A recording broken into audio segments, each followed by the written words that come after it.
Youth employment programs and creating employment opportunities for people with disabilities are some of the measures the Department of Labour and Employment is undertaking to transform the labour market. The DA says even though this department has failed workers around the country, it will work alongside the minister. We hold out a hand of friendship and cooperation to Minister Meth and her deputy.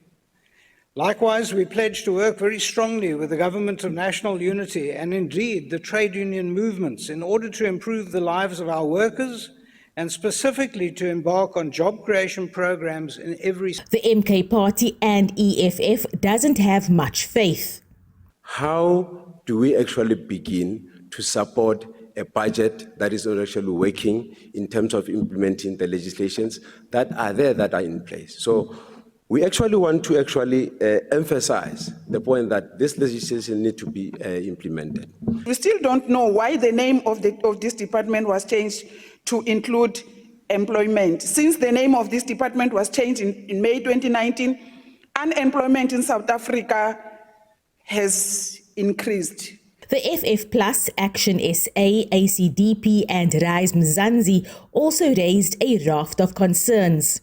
We're yet to see the true implications of the regulations to the Employment Equity Amendment Act and the Act itself in practice.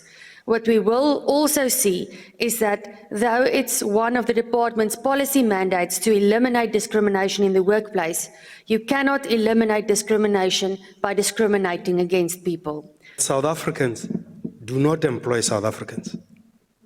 When you look at the people that work in our houses, whether doing our gardens or working in our households, we seem to prefer people from elsewhere. And we wonder why unemployment is high in South Africa. Job cuts are largely because of the ANC's failed policies, resulting in policy instability. Additionally, political instability caused by infighting, cadre deployment, nepotism, and incompetence throughout all three spheres of government have resulted in load shedding, infrastructure collapse, and an unfriendly business environment.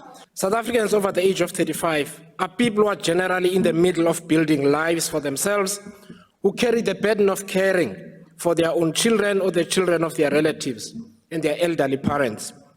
Many of these people are single parents.